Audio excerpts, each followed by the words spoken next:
We've been talking about this CDL crisis where the DHS has announced that they had arrested a man wanted on terrorism charges in Uzbekistan. It was here illegally, was released by the Biden administration, able to get a commercial driver's license, and now has been arrested by ICE. This also comes at a time when a federal court has blocked a new rule on CDLs, which would make it harder for people like this individual to get a CDL. At the same time that California is saying, we have 17,000 CDLs we need to cancel. There's a pattern here, and we're uncovering it, and we're going to keep talking about it. But I also wanted to hear from you because I know a lot of people, and I've been doing this job a long time. I know we have a great listener base of people that are over-the-road truck drivers. So I said, I want to hear from you. What are your thoughts on this? And I'm going to go to the phones right now. We're going to go to Ronnie, who's calling in South Carolina on line 3. Ronnie, thank you for holding. I appreciate it. You're on the air. I escort oversized loads. I'm a pilot's car or a pilot escort, so I'm the car in front of or behind oversized loads like rockets, windmills, big stuff. Right. And just one example, I was placed with a driver that spoke and understood no English at all, nothing. And he had no CB, which is required by law, which even if he had it, honestly, he wouldn't have understood anything I said. He didn't know how to put the equipment on the truck, and he couldn't comprehend what I was trying to tell him, which is you have to have the oversized load banner on the front and back, and you have to have signs and, flags. So I'm trying to show him, and he got angry with me, started cussing, and took off. Well, he pulled out and left without me, so I had to chase him down the road. And when we got to the scale house, the weigh station, they were just going to let him go. They didn't even look at him. He had put the oversized load banners on the sides of the load instead of the front and the back because he couldn't comprehend what I was telling him. He put the flags on the front and the back instead of on the sides of the load, and they were just going to let him go. And so I honked my horn and motioned, you need to come out here, to the people in the weigh station. I said, he doesn't have a permit. He has no radio. He probably doesn't even have a license, and you're just going to let us go down the road. You didn't even look at him. Nothing's right.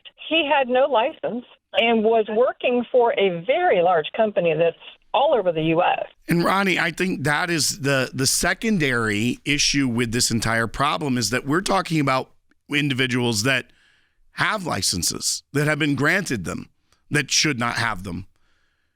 We're not even getting to the problem of those that are operating and driving without even the license.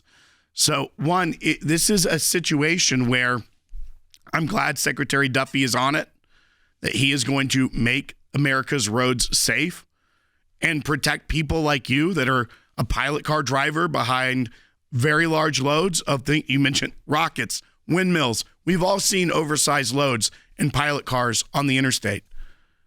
You want people to be qualified to be doing these jobs. And the fact that it for so long was just brushed over and the policies that got us here is a little scary. But we know that the administration is looking into this, and we need to look at other ways that maybe the ACLJ, whether it's FOIA requests, things of that nature, that we can get more information about what went on. Let's go to Grant calling in Arizona on line 6. Grant, you're on Seculo. How you doing? I wanted to say when I started truck school in 2009, the school was 6 weeks long. The first 2 weeks we spent in the classroom. We didn't even get into a truck. We were learning laws, rules, how the equipment works, how it works, what it's supposed to do. Because if I'm in Arizona, I go into California a lot. I was in Fresno and I saw a truck school, and on their training trailer, big letters on the side with their phone number, it said, get your license in 20 days. They're foreign owned. I mean, just right there, you think about the responsibility that an individual is undertaking when they get their commercial driver's license, the weight of the vehicle alone. I mean, you think about if you're used to driving a Honda Civic and all of a sudden you drive, a dually truck, there's a difference in the way you stop, right? Now we're talking about a private transportation vehicle versus a commercial transportation vehicle. That is such a vast different thing.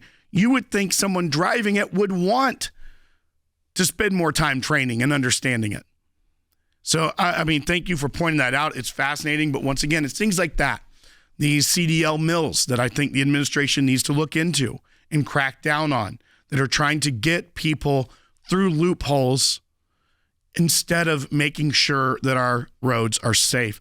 Let's go to Dan in Iowa on line 5. Dan, thank you for calling, and thank you for your work as a truck driver. I just want to say I've had my CDL 25 years. I've owned my own trunking company for 9, and I haul hazardous material, and I'm petrified anymore going up and down the road because I have no idea who's beside me.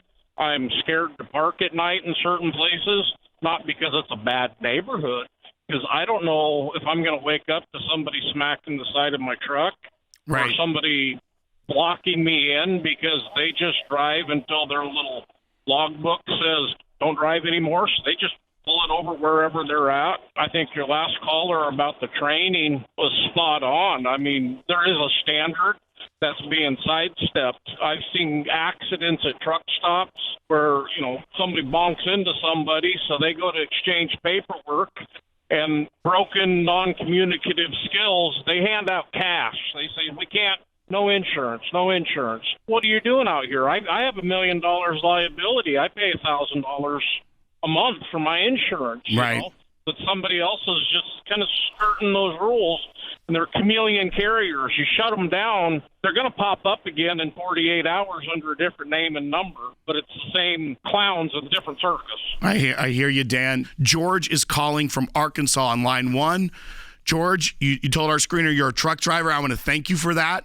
America needs you. You are a crucial part of our country. George, you're on the air. I've been a driver since 1988.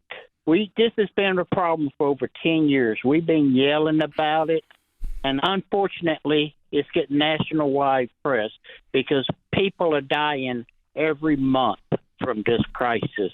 And yes, it's a crisis because they don't know how to read our road signs, like that person in Florida from California, CDL. He couldn't read a road sign. That's bad. That's right. And George, what George is referencing is there was someone who had a CDL from California in Florida, made an illegal U-turn, was not familiar with the signs, didn't know what was going on, made an illegal U-turn on an interstate, and a van ended up slamming into it, killing the occupants of that vehicle. That was someone who was here illegally that got a CDL in California. There's also a crisis of these CDL mills where looser state regulations allow for people to get CDLs that aren't necessarily meeting the requirements. I should not be able to go out and drive an 18-wheeler right now. I understand that there is training, that it is difficult. It is a very large, important piece of machinery that moves America. I understand that if I wanted to go do that, I need to go train, learn, and get certified and get that commercial driver's licenses. And there is a lot of responsibility that would go with that. But yet there are people trying to cut corners. And so you see these CDL mills, and you see people in California that are, or in states that are a lot more loose about getting people jobs that are not authorized to work here. And this is a crisis. And I think that Secretary Duffy is doing the right thing, but we also have to expose what's going on. This is not just happening overnight. This has been, as our caller George said, something that the truck drivers have been talking about for a decade of how bad it's gotten. Let's go to MJ calling on line 2 from New York. MJ, you're on Seculo. Good morning. First-time caller. I do have a CDL license since 2009, but my information is of back in 2004. Yes. I had tenants, and before that I was searching for housing to purchase, and I found that my tenants had license plates from PA. Although they lived in New Jersey. And this was common, very common. And the tenants informed me that, yes, they were illegal, and that one day they were playing a game, and coming home, they were pulled over, and there's quite a few of them, And the police asked for their license, and they handed over a Mexican license, which was retained, but the vehicle was not impounded. They were not arrested. And that's my story I want to share. I was puzzled at the fact that Pennsylvania was giving licenses to illegals. Well, and that is specifically where the CDL from this individual was from. It was from Pennsylvania.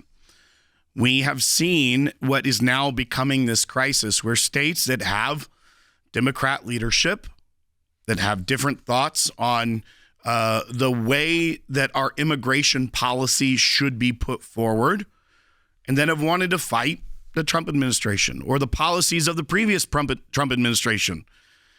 That then when Biden was in office, they tried to go so far against what the strong border protection that was put in place from 2016 to 2020 and had all these strong reversals. So it's a problem of our leaders doing in many cases. Yes, these individuals are coming here not legally, breaking the rules, but they're also being allowed to do it because they are able to get a government-issued commercial driver's license. They're able to be released by the Border Patrol in 2023 when this individual, if they had done any sort of background check after he was picked up by Border Patrol, he would not have been released into the interior of the United States. He was wanted by Uzbekistan for terrorism. So this is not just something that which the president and the administration has done a great job. Border crossings are at record lows. But isn't, as we see as well, that it's just border closed and then the people that are being deported that are here that are criminally illegal and the problem is fixed. This has found its way into areas of our society that we would never even think of. When you are driving down the interstate with your family and you see a semi truck beside you, 40 tons of steel and cargo, in diesel, you're not thinking to yourself, the license that individual has to drive that very awesome and impressive piece of machinery, he shouldn't have. It was issued by the state of California, which their restrictions weren't what they should be. That person driving that machine is wanted for terrorism. That's not how this should work.